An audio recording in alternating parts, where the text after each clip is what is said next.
have you ever wondered why some really good climbers sit in the saddle and spin, yet some others jump out of the saddle and they go for miles?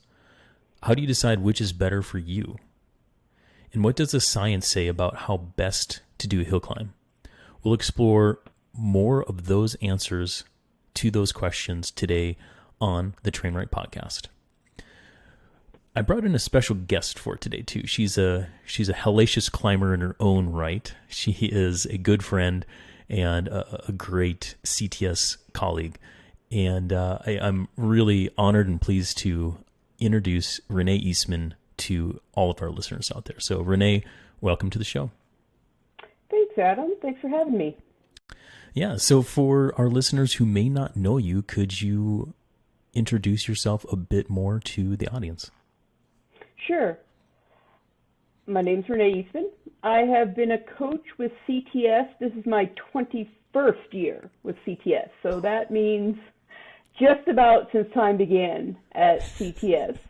I've held just about every job that there is at CTS, but my primary role is as a coach. And I specialize in road cycling. As an athlete, I've been a road cyclist for many decades. And as a coach, I coach all sorts of athletes, mountain, gravel, even a few triathletes here and there, but predominantly road cyclists. Gotcha. And I mean, even before you started working at CTS, I mean, you had stints at the Olympic Training Center where you originally met and started working for Chris too, right? That's right. I've actually been working with Chris Carmichael since 1995. I was an intern at USA Cycling as a sports physiologist. Exercise physiologist is my jam.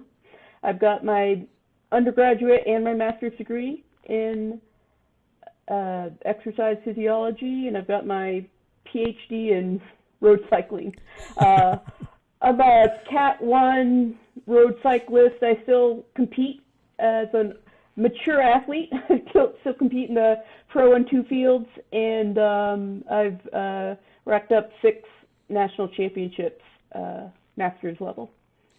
I was just about to ask, is that one of your national championship jerseys behind you? Is that one of your athletes? That's one of mine, yeah. Yeah. All right. So as you can tell, folks, we've got some of the creme de creme. Renee knows bike racing through and through, both on the science side of things and also kind of the art form that we talked about in the background and intro of this episode. So Renee, again, thanks for making time to hang out with us here on the podcast. Absolutely.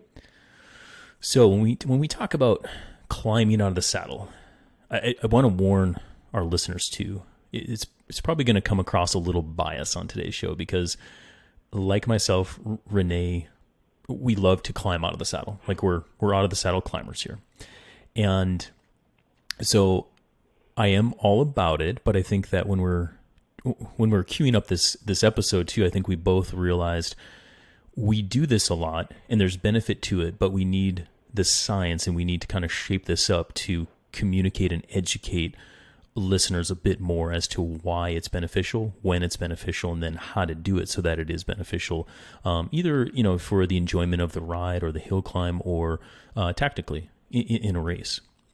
So when we're talking about when to get out of the saddle, Renee, what are like the 3 main reasons when somebody would get out of the saddle?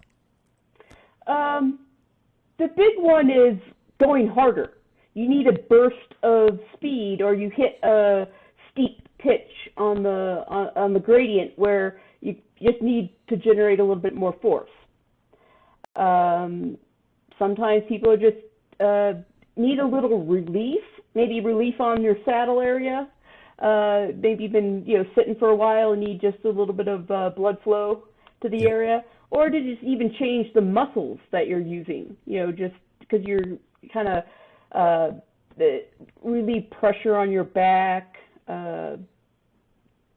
just get more blood flow to the muscles and stuff. Yeah, that's it. I mean, going hard, and that can be, a steep hill climb, like you said, or even a sprint.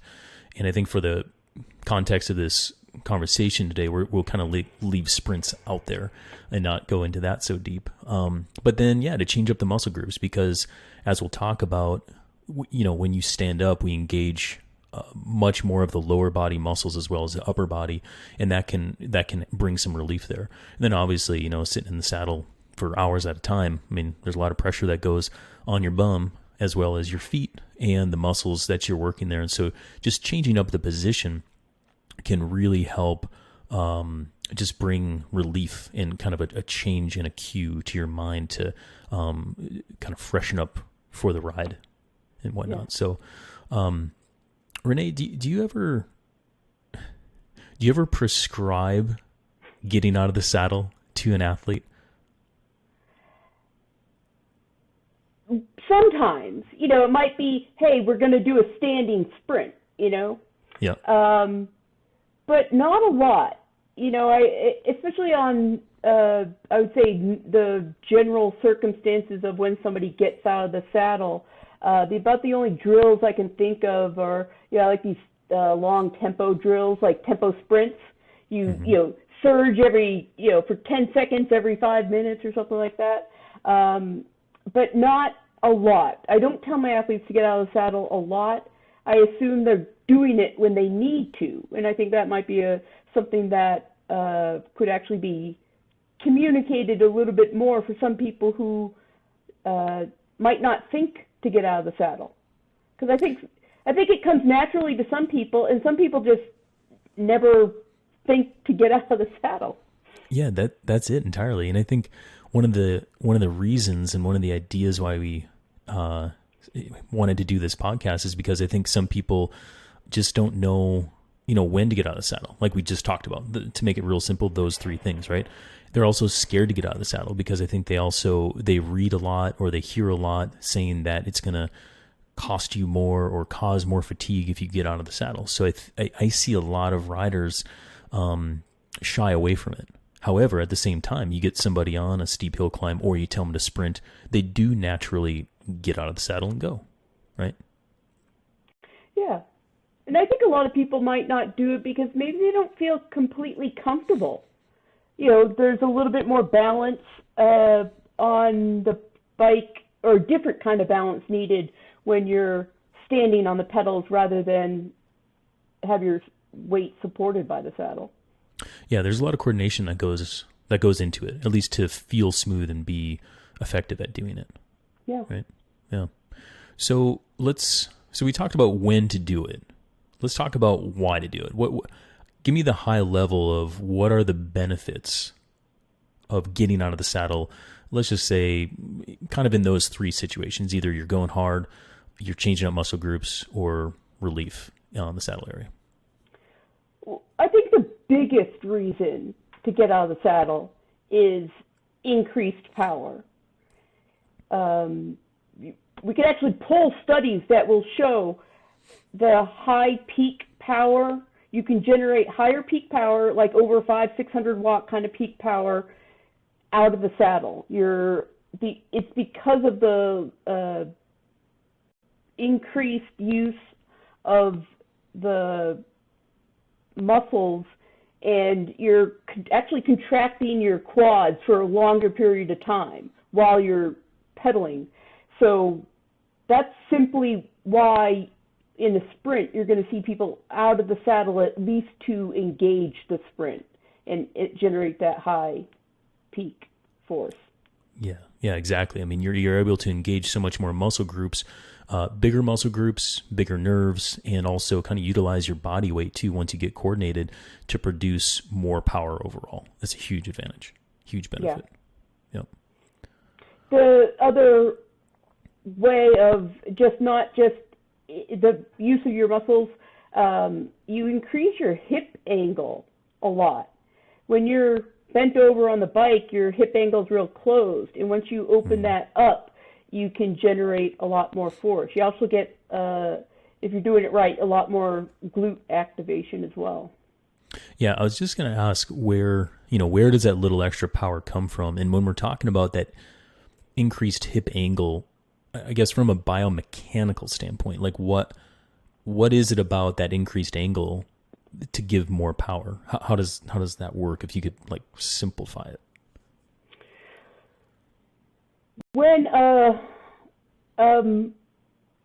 muscle is on like either end of the contraction, is not when it's the strongest. Like think about you're doing a bicep curl, and you got the weight, your arms are all the way straight, and it's really hard to pick up that dumbbell at the low end because your muscles on a lengthen. And then in the middle, it's the strongest, and then at the top, again, it's so shortened, you don't have much contraction to like make the power. Thank you. Yeah. So on the glute side of things, when your hip angle is closed, that's your glutes are on the opposite end of your hip. So your glutes are stretched already. So they're already stretched when you're bent over. When you straighten up, your glutes they're not quite as stretched. So you can get a little bit more force from your glutes in that position. And then on the other side of things, on with your hip angle closed, you also have your quads stretched at the top of the pedal stroke more. So it's that increased hip angle does allow a more forceful contraction both from the glutes and the quads. Yeah, that makes a lot of sense. Kind of being hunched over to like fully upright, you're just able to push more using both those muscle groups, front and the rear of you. Yeah. To make it real simple. Yeah, no, that's a really good. When I asked that question, I was like, oh man, without a visual aid, how is Renee going to answer this? But he crushed it, nailed it. Great. So in the hips, so that increased hip angle, the quadriceps, the glutes, is there anything like below the knee that's occurring to benefit us when we stand up and get out of the saddle? There's actually not too much change in the the gastrocs, the calves, your calves.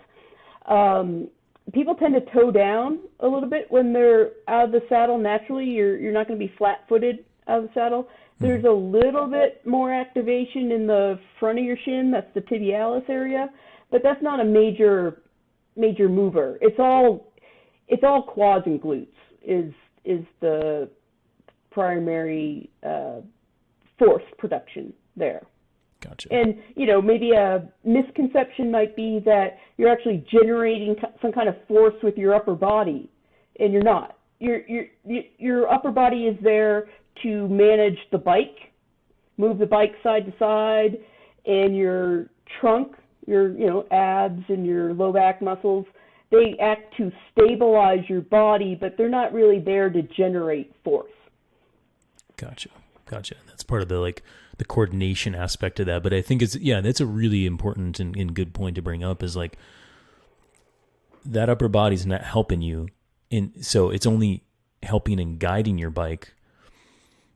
So I'll make this more of a question, Renee. If you have somebody going hard uphill and they're clenching the bars and they're just like getting after it, what would you tell that person would you tell that person anything, first of all, to change the way that they are climbing? If they're, white knuckling the bars and going after it, versus if you saw that, what would you do in that situation? I have to ask you a qualifier question. Is this all out last 200 meters of the race, or is this 90% effort and I'm on a 10-minute climb and I'm all over the bike? Touche, Coach Renee. I will then return back to you and say both. Okay. So I had to ask because when it's peak, sprint, last 200 meters, all in, 30-second effort, it's everything you got. Yep. It almost doesn't matter how messy you look, so to speak.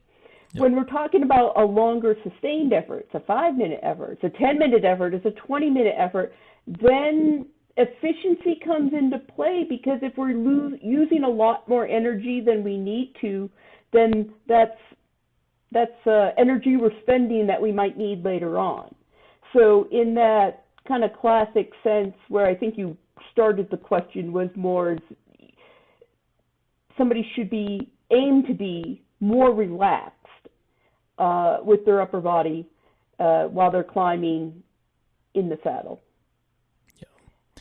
Yeah, but you answered it perfectly, especially by asking that question beforehand, because a lot of this is situational, right?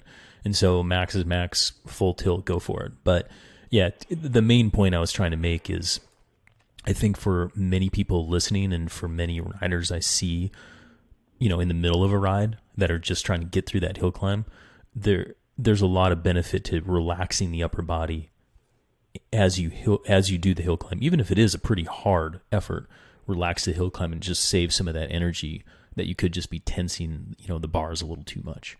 We'll get into some of that upper body interaction a little bit more, but I just wanted to bring it up since you did talk about the upper body. Yeah. Renee, since we're on kind of the biomechanics of getting out of the saddle and climbing, we've talked about how there's some benefits to increasing the hip angle to get more glute and quadricep force to produce that power. We didn't talk really about the hamstrings. Is there anything beneficial there by getting out of the saddle? No, you don't use your hamstrings a whole lot out of the saddle, actually. You'll use your quads actually more out of the saddle than you would even normally. You get a greater force of contraction. You contract your quads for a little longer. I think that's even why some people cramp when they get out of the saddle, is because all of a sudden they're generating a lot more force out of those muscles. How about, as we're just kind of like working down the legs a little bit, hip flexors? I know when athletes are not used to getting out of the saddle and they start doing that a lot, there's a lot of hip flexor interaction going on. What are our hip flexors to do in part of this, and anything to note there when we're getting out of the saddle? Yeah, because that hip angle is more open, you're able to use your hip flexors a little bit more, in particular with the upstroke, the pulling up of the pedals. If anybody's tried to sprint out of the saddle on flat pedals, they'll realize how much they're pulling up when they're clipped in. Yep. So there's quite a bit of, there's more up force with the out of the saddle accelerations. Yeah. So a little bit more use of those hip flexors. So if people aren't used to it, they might notice that a little bit, soreness and activation from that. Yep. And if you're kind of a sit and spin sort of person, and you start to work on getting out of the saddle, that's an area where I see athletes or hear athletes comment, it's like, "Ooh, that's real sore." But don't freak out, because you'll adapt. You'll get better. Finally, I guess as we kind of wrap up the bio mechanics of some of this, anything to say about the core and how the core is used in producing power out of the saddle versus in the saddle? Yeah, the core, in order to produce a lot of power out of the saddle, you actually do need a strong core. It's not because your core is generating the power, but your trunk muscles, the muscles around your hips, abs, low back muscles, they stabilize your pelvis, so that then you can contract those leg muscles and generate the power, so they act as stabilizers, as the name says. Because I don't think that's something that everybody thinks about, is that when your butt is on the saddle, that's fixing your pelvis in a spot. But if you're standing out of the saddle, you have to do that with your muscles. Yep. So a strong core is necessary for good out of the saddle force production. And I say a little bit of upper body strength. I don't think most people are limited on upper body strength in terms of out of the saddle, but you are using your biceps, triceps a little bit more. Gotcha. Is there any super secret Coach Renee core workouts we should be doing? Like, should I just go bang out a bunch of sit-ups right now, or what? Adam, the best core exercises that are going to be really related to out of the saddle are those total body movements. Yeah, you want a strong core? Do some power cleans. Yeah. Now, most athletes maybe aren't at that level in the gym of doing power cleans, but doing a lot of dumbbell movements, body weight movements where you're actually having to stabilize your core while you're lifting heavier weight are great ways to train the core. And then you've got your standard, your planks and your glute bridges and some of the fine movements there to really focus on those muscles in particular. But I don't myself, nor have my athletes do a lot of ab crunches on the floor, because that's not really a natural movement. It's not the most effective, and yes, one of the reasons why. I'm a huge fan of lifting heavy and doing some actual work. However, I'd say for most cyclists, even doing some planks, just as simple as planking for 30 seconds at a time, front, right side, left side, that's gonna, like, if you haven't been doing anything in the way of core work, just start there. Like, I'm guessing most people would get sore from it. Yeah. I put one of my favorite exercises in there, hanging leg raises, like hanging from a pull-up bar leg raises. Most cyclists will have also weak hip flexors, and we talked about the hip flexors in the upstroke part of the pedal stroke, so that's one exercise that does train the muscles around the trunk, but really activates those hip flexors. Yes, and as we're throwing exercises out there, and I will link to this one too, Renee, I call it a plank crunch, plank side crunch is what I typically call it. And I'll link to that, but that is also that's a good like bang for the buck core exercise for athletes to use. Plank runs too? Or a dynamic plank movement like a push-up. Whoa. Well, what is a push-up but a dynamic plank? Oh, for sure. Right? T push-ups is what I think the normal world calls them, but I call them alternating side push-ups or plank push-ups, where basically you do push up and then put your arm up in the air. I'll link to some of these, but these are all like great ideas. Did not mean to get into the rabbit hole of all the exercises you could do to train your core, but to the point, and kind of to summarize the biomechanics of climbing, sure, you need a strong core, absolutely. You also need to get coordinated by doing it, and the more you do it, the better you'll get at it. So if we talk about doing it, Renee, of getting out of the saddle and doing kind of this process, I don't even know how this is going to go necessarily on a podcast, but we're just going to go for it. Could you explain to our listeners, just like you would an athlete who came to you and say, how do I climb out of the saddle, Coach Renee? So the first part of it is the, transition from the seated to the standing, moving your butt off the saddle. You need a little bit of resistance for that to be effective. If you've ever done it in a super tiny gear when you're spinning it at 100 RPMs with no resistance and then you try to stand up, it doesn't work. So the step one would be shift to 1 to 2 harder gears in the back, unless you're at the point on a climb where maybe it's steep enough that you don't have any more gears, or you're going to have to shift to an easier gear to keep going. So the step one is you need a little resistance before you stand up, because you need to have some resistance to basically stand on the pedal. So a moderate effort and a moderate gearing to even start this process. Yeah, but I'd also say even heavy gear. Sure. Yeah. And in that transition to standing, as you're, getting up, your one foot is at 3 o'clock and you're pulling on the bars as you're lifting your weight out of the saddle. And an important part here is that you should keep pressure on the pedals the whole time. I think that's a mistake. As people are just standing up, they stop pedaling and then try to stand. And what that creates is what we call the Carmichael Kickback. Why do we call it that, Coach Renee? Well, I don't know if you've ever been on a climb, Adam, where you're riding behind somebody and all of a sudden their back wheel comes flying at you when they stand up. And that is what we affectionately refer to as the Carmichael Kickback, because there is one coach in the company who will remain nameless that used to do that. Chris, I love you.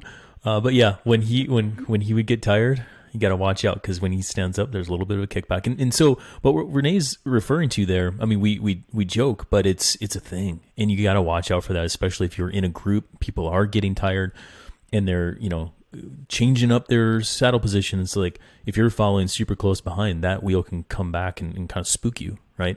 So I think anytime that you do shift, her point here is when you shift from getting out of the saddle to standing out, just be mindful of the people around you, if there are people around you. So yeah. And the number one point, keep pedaling and keep pressure on the pedals. Yep. And there's actually, you'll notice, or you should notice, like each pedal stroke, 2 pedal strokes harder as you're standing out of the saddle, because that pushes your bike forward a little bit. Yep. Yeah, and to go forward is better than backward. Yes. Yep. Okay, so I've transitioned up from sitting to standing, and I'm kind of moving forward a little bit. What's next? Yeah. So you are forward. Your body's more forward of the saddle. You are leaning forward, and you don't want to go too forward. If you go way forward, then all of a sudden there's no weight on your back wheel. You might even notice the rear wheel picking up, or there's just a lot of pressure on your hands.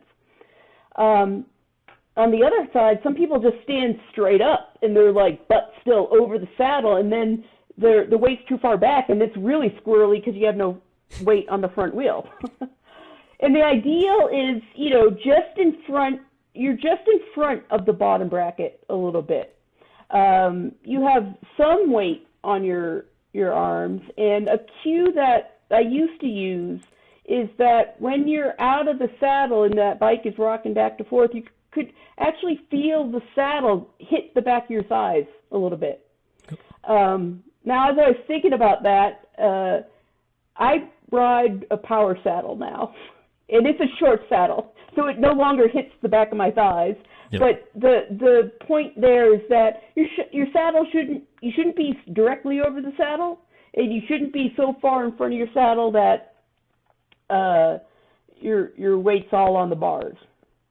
Exactly. Yeah, there's a little bit of a hover technique that goes on, in that. And as we kind of move through this explanation via podcast, it's challenging. So just kind of bear with us here. And the main implication is pick a few nuggets to try here to apply to your climbing, and go out there and just do and refine and try.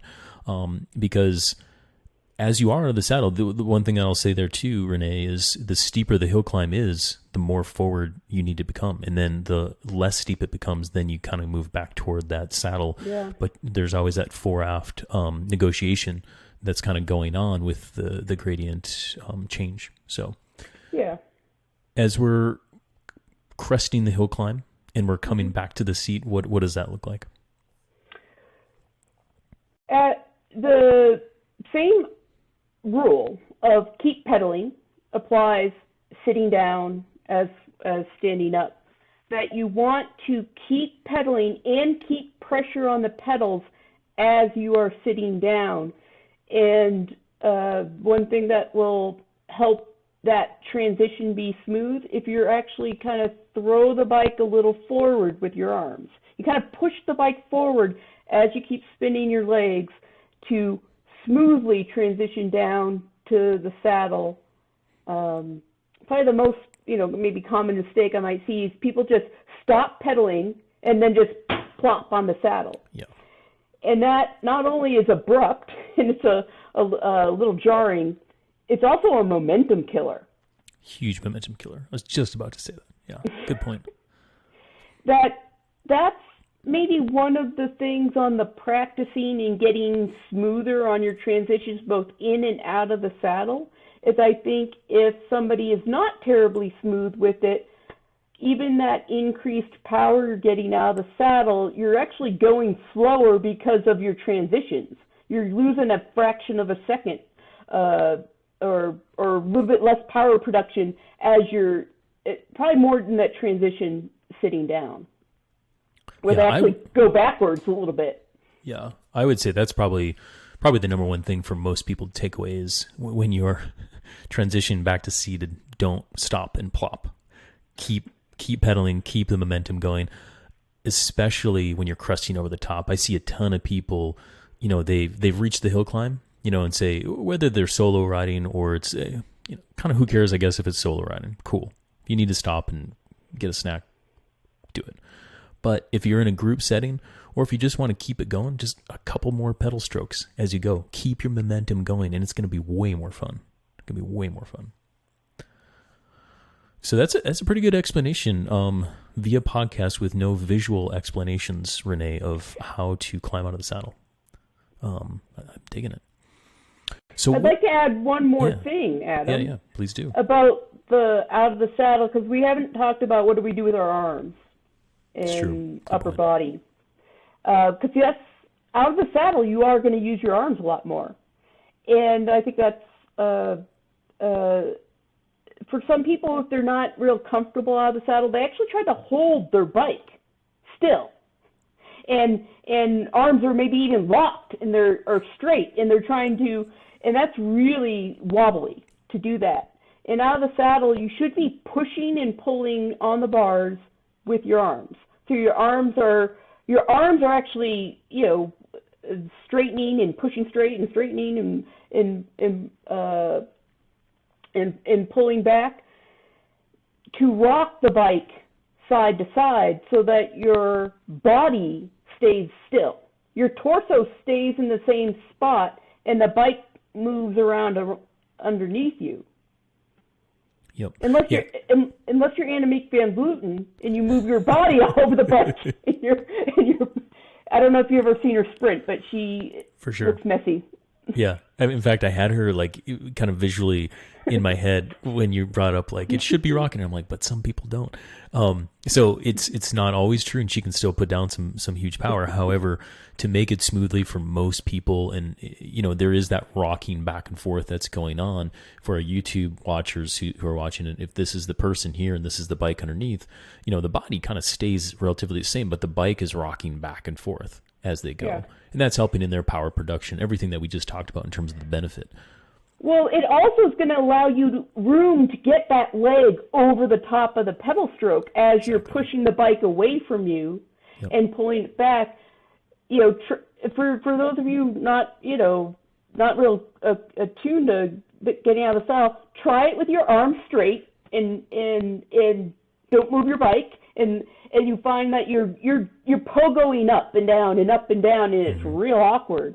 But then if you let the bike go back and forth, you actually your hips can stay relatively level and get those legs around the top of the pedal stroke a lot easier if you're moving the bike side to side. That's it. Yeah, really good explanation. What else should we focus on while we're climbing? Let's say that our listeners go out and they practice it and they did everything that Coach Renee told them to do, and now they're like, man, I feel a lot more efficient, a lot more coordinated. What else? Do you ever talk with your athletes about cadence, breathing, rate of perceived effort? What else are you telling your athletes to do to focus on hill climbs? Well, when you're getting out of the saddle, you probably will notice a little bit of an increase in maybe ventilation, breathing a little harder, heart rate gets a little higher, because you're using more muscles. You're using your postural muscles a little more. You're certainly using your upper body a little bit more, and it can drive up some of those metrics. And I think that's why people, hesitate or shy away from climbing out of the saddle is because they think it increases their effort. Now, I think you can have actually an increased heart rate without increased effort, because just because you're using your upper body muscles a little bit more doesn't mean that your legs are working any harder. You don't have to be going harder if you're out of the saddle. I think that's maybe one of the points to make. It's a misconception. Here, is that might be something that I actually see a lot of people do when they're not used to getting out of the saddle. Every time they get out, they're sprinting. Yes. It's a sprint every time they get out.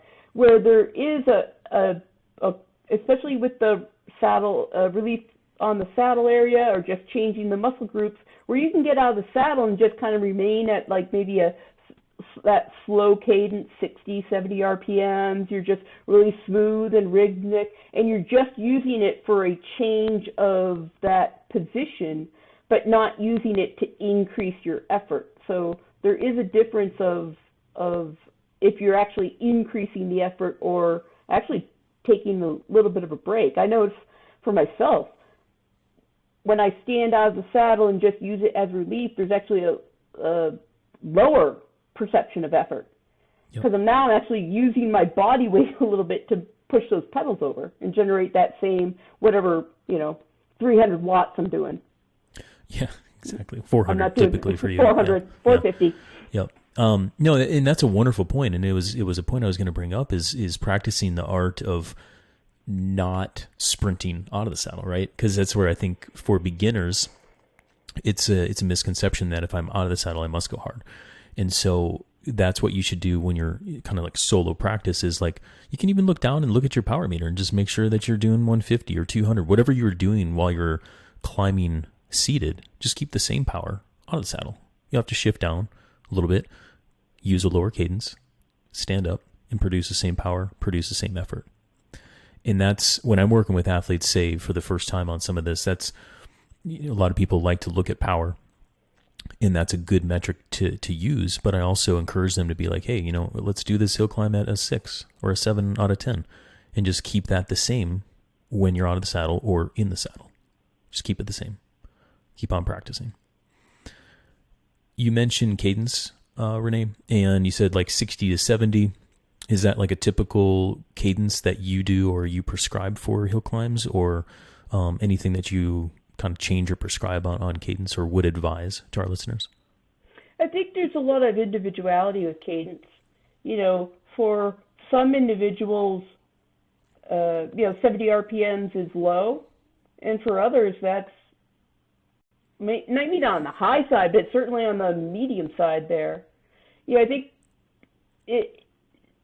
if you're dropping too much below 60, you're either on a 25% gradient or, if you're not already in your easiest gear, you might need an easier gear, whether you're seated or standing, Yep. Yeah, that's a good point. And I'd say for people who love to stress and talk about cadence, like here's where it's at. If you're 80 to 100 for most of your riding, that's pretty good. When you're hill climbing, drop it below there, 60, 70, maybe 80. If you're out of the saddle, maybe a little bit lower.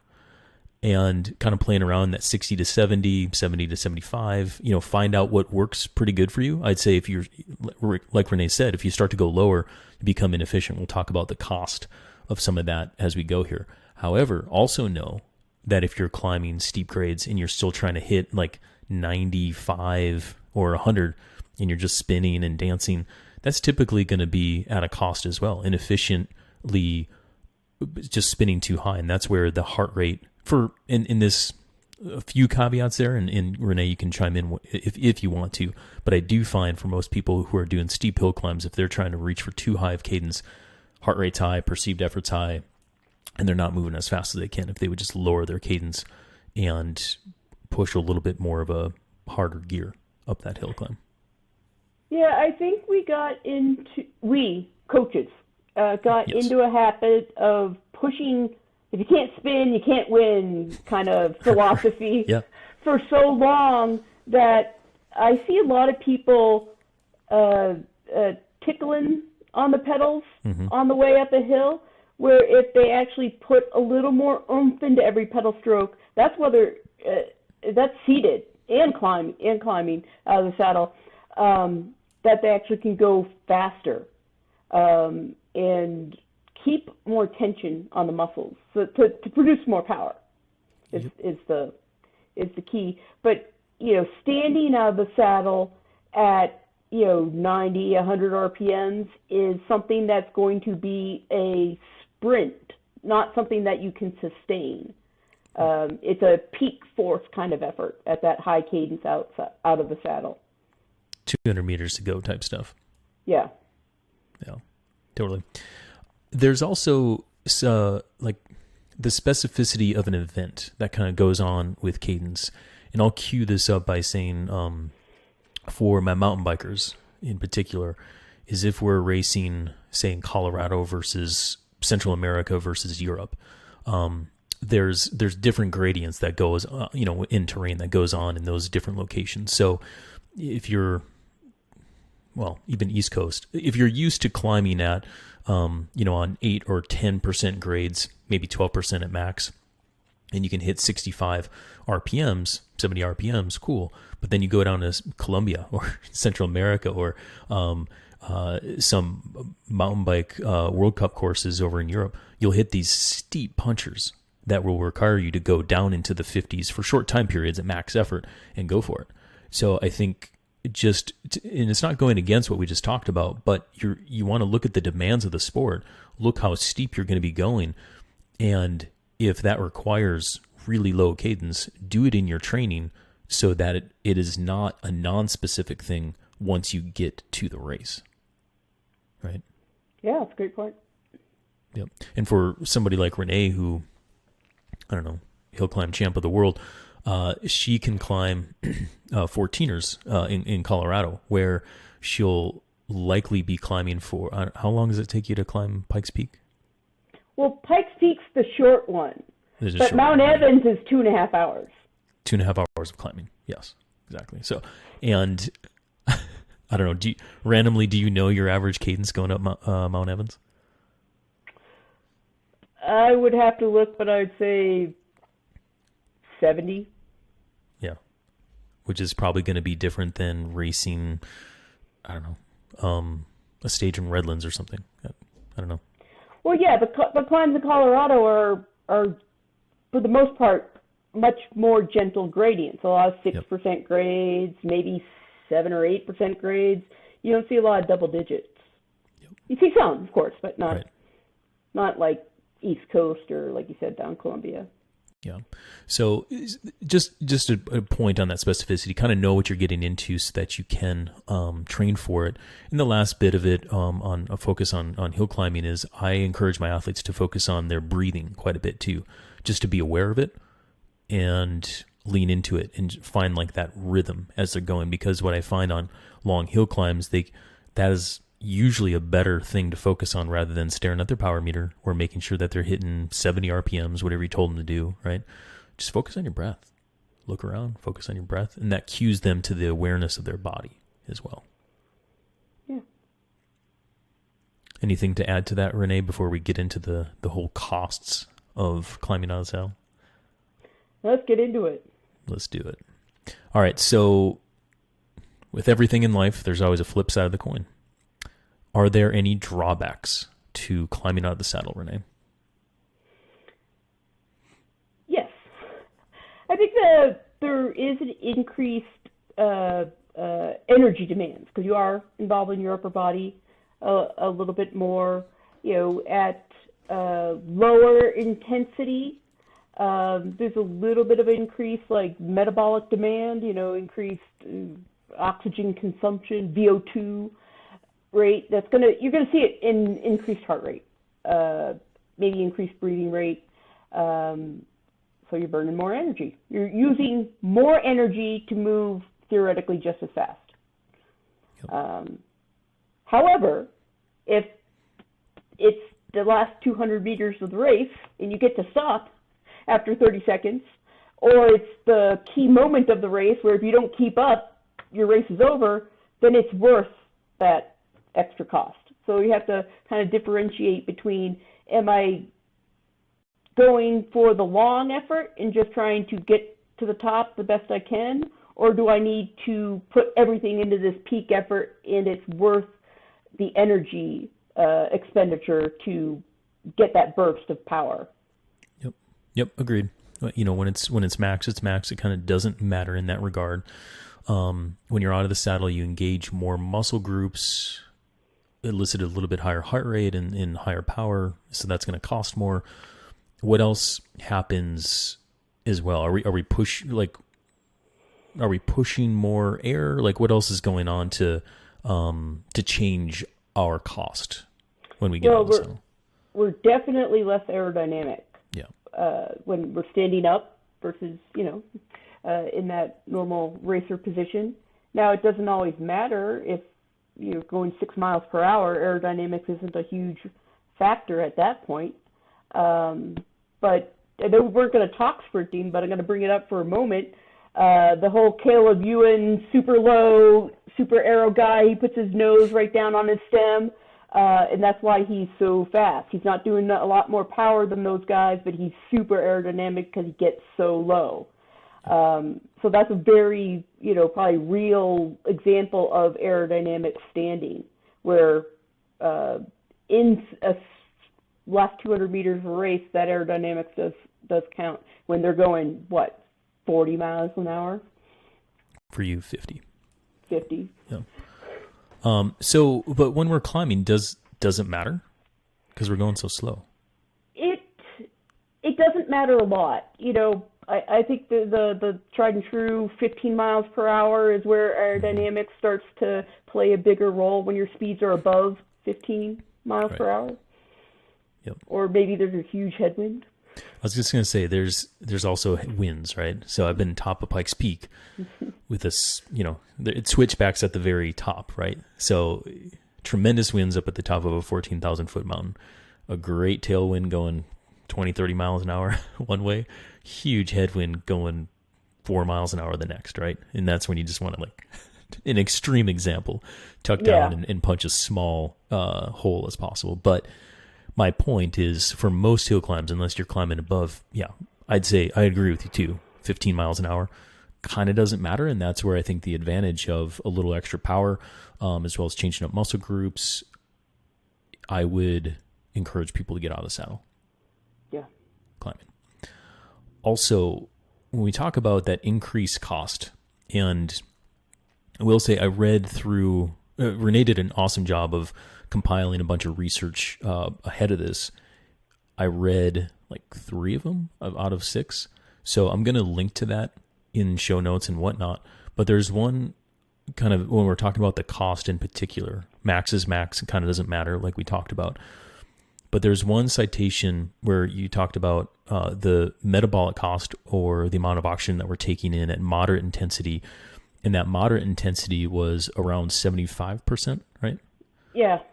And so can you talk a little bit about that increased energy cost associated with that, say, 75% or a sub-maximum sort of effort, where it's like, okay, if I'm climbing at a, sub-threshold, moderate effort, it will cost me more.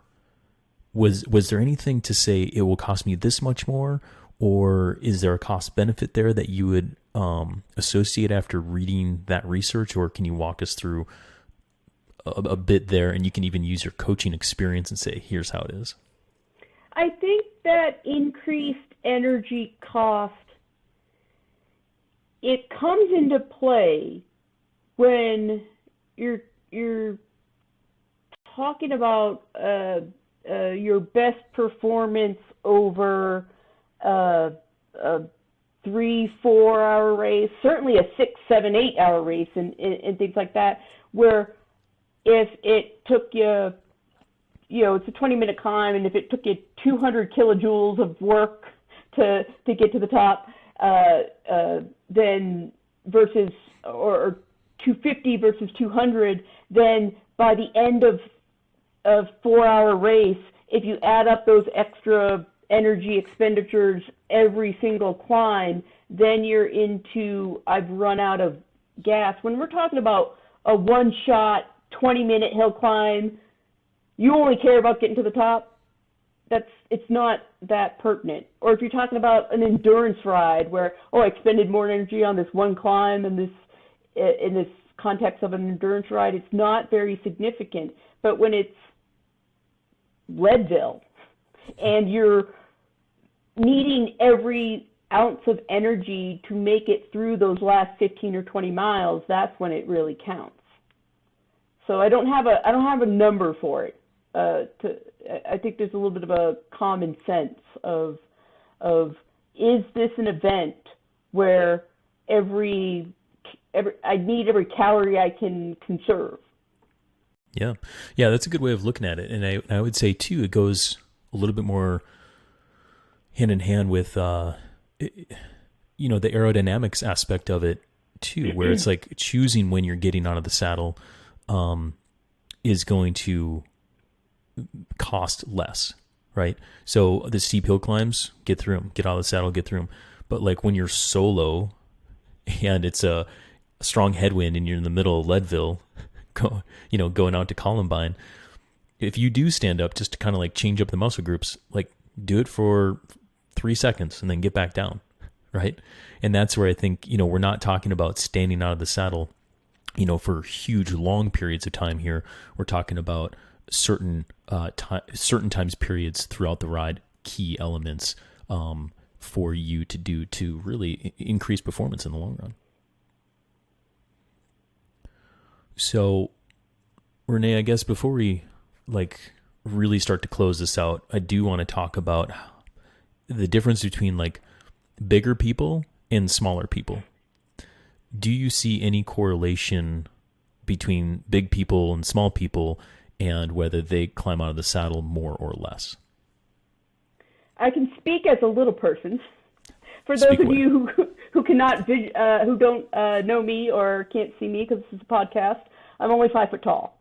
I can barely fit on an adult-sized bike, and I stand out of the saddle a lot. And just kind of anecdotally, I'm like, little people climb out of the saddle a lot. Why is that? And we're quick and nimble. It doesn't cost me as much energy, just on an absolute level, to lift my body weight out of the saddle. And the other thing that, so it's not costing me as much energy to move my smaller mass out of the saddle. I'm lighter. That's why little people are gymnasts. We can jump around a lot more easy than the big, 7 foot tall guy. The other thing is that on an absolute level, as a smaller person, I'm also putting out much less watts. I have less muscle mass, and I can't generate as much torque being force on the pedal stroke, as a larger person can. And there's some physics behind just absolute power that if even, you take power to weight into it, of course, but there is an absolute difference in me doing 4 watts per kilo at, under 50 kilos versus somebody who weighs 80 kilos doing 4 watts per kilo. They're doing, 70, 80 more watts than I am.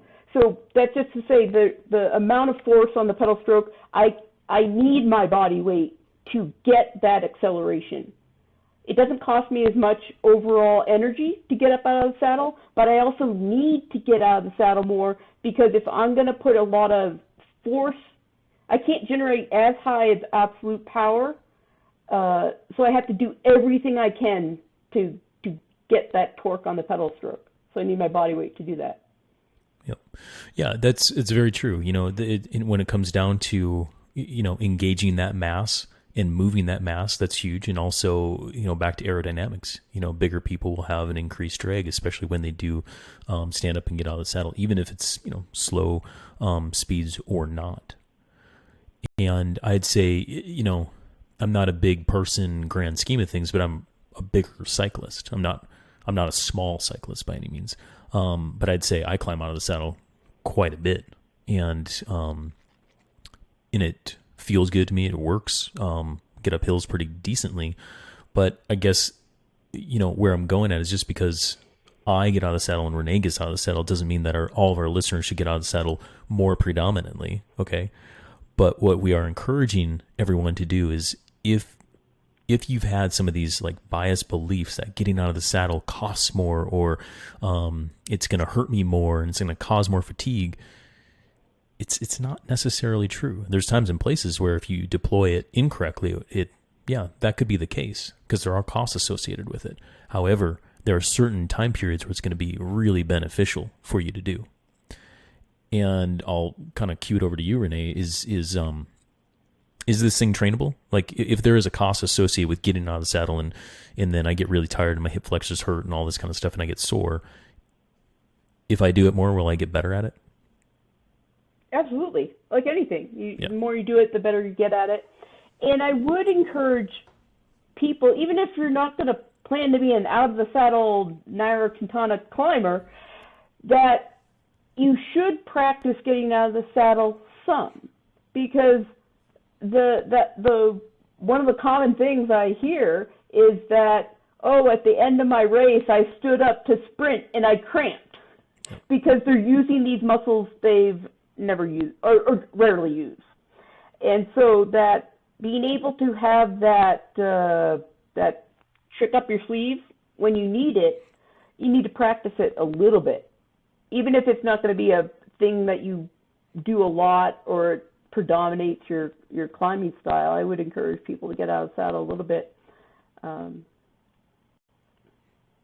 Yeah, I completely agree. And one of the things I've been doing, actually coming off of kind of this shoulder season from winter and into spring, is I still have quite a few folk on the trainer still. And we've been doing some pretty long indoor workouts to prepare for the outdoor event. And I have been prescribing and writing different cadence prescriptions, and also encouraging people to get out of the saddle for 30 seconds every 10 minutes or something like this to get them dynamic in and out of the saddle, to get them moving, to get them engaging different muscle groups to do that.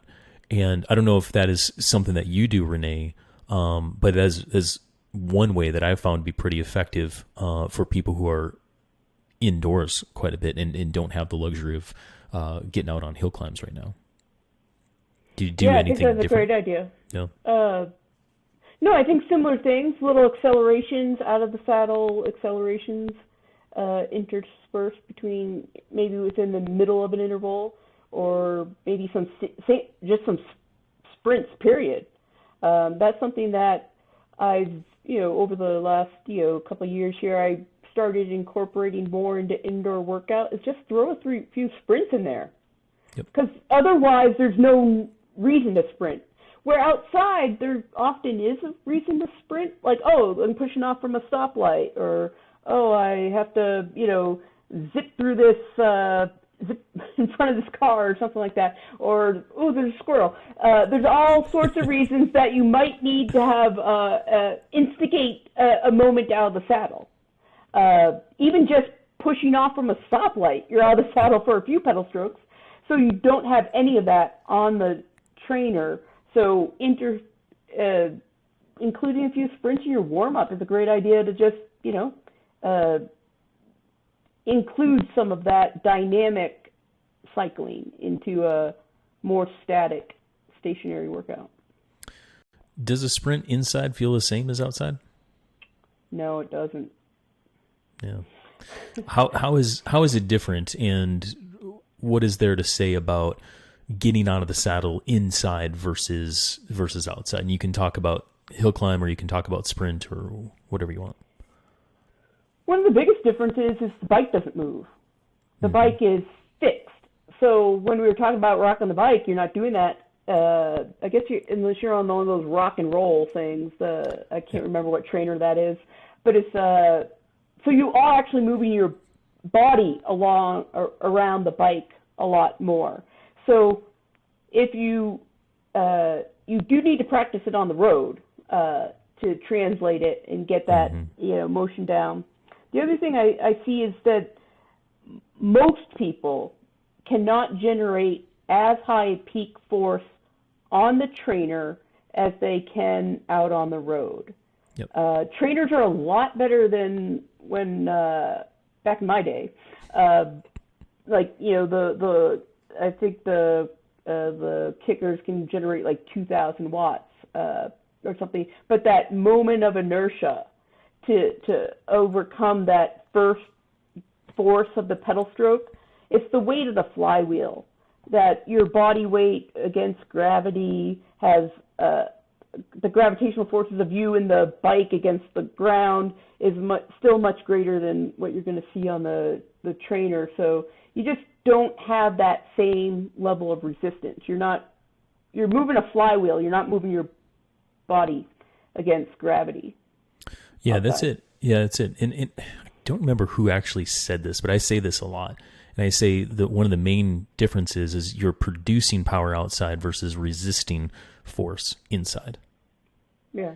You combine that with the fact that the bike is normally, unless you have some fancy setups where, a platform underneath you can sway, but the bike is generally locked in. And so, all that to say, it is still beneficial to get out of the saddle when you're riding inside, because it's going to, one, establish good habits of getting out of the saddle every once in a while, relieving pressure on the bum and the legs, changing up muscle groups, as well as on hill climbs to engage muscles a little bit more and produce a little bit more power. So I'd say, if some listeners here are predominantly training inside and they're training their FTP and they have like a 3x10 threshold workout, typically what I'll say is, okay, 3x10 threshold, every third minute, stand up for 20 seconds. Same power, same effort. And that will help to cue you practicing a couple things. One, getting out of the saddle, right? Two, producing the same power out of the saddle as you are in the saddle. And three, starting to learn how to get a little coordination, because a kicker or a tax trainer or something like that will still move a little bit and you'll still have kind of that general body sway. But that's a really good way just to incorporate it. And also, I think for most people, whether it's, I don't know what it is about the psychology of it, but giving somebody a shorter thing or something to do in a shorter time frame during a longer thing actually really helps somebody get through a 10-minute interval, right? Yeah. So that's one example. And any other examples that you would throw out there, Renee? No, I think we're doing a lot of the same similar stuff there. Yeah. No, that is good. Yeah, and I think, I don't know, any last little bit comments of if somebody's like super anti getting out of the saddle, Renee, is there any final comments that you would tell them to just open their mind and climb a little bit more out of the saddle? The biggest selling point is you can produce more power. Bingo. Yep. The caveat to that is it costs a little more energy. So, use it when you need it, but use it judiciously. That's right. Yeah, it's a super secret power, Yeah. Use it every once in a while, but it takes a while to regenerate, right? Yeah. Yeah. Yeah, so I guess, in summary, there's kind of three reasons to get out of the saddle. It's going hard, changing up the muscle groups, or to relieve pressure in the saddle area. The benefits are you produce more power. The costs or the negatives are it might cost you a little bit energy to do it, but still, when it comes down to 200 meters or the winning move, you'll be out of the saddle and winning, just like Renee. Don't win too many sprints these days. But all joking aside, we've got a pretty decorated coach and decorated athlete that we talked to today in Renee Eastman. Again, I thank you for carving out the time and kind of pushing your clients at bay so that I could get you for 90 minutes or so while we talk. Just out of curiosity, are you taking on any clients right now, Renee? As a matter of fact, Adam, I have a room for a couple athletes this summer. Nice. Yeah. Okay. Yeah. Is it, I mean, I know you mentioned that you take anything from road cyclists to triathletes, but are all welcome, or are you really focused on like another national champion masters trophy to add to the case? I am happy to work with any athlete with goals. It doesn't matter if your goal is, I want to do a PR on my Strava hill next to my house, or I want to win a national championships. And I think that's probably my misconception that a lot of people have about coaching, is that you have to be a racer, you have to be a competitor to need a coach. No, you just have to want to get better. Yeah, just get after it. We'll help you. Yeah. Yep. That's it. Well, great. If people are just curious to follow you on social medias, where are you most active? On Instagram, Renee Eastman is my handle. Very a lot of cat pictures these days. So if you like cats and you like bikes, you'll probably enjoy my Instagram. It's a good fit. That's all right. Well, cool, Renee. Thank you again for taking time to be with us on the Train Right podcast. Great. Thanks for having me, Adam.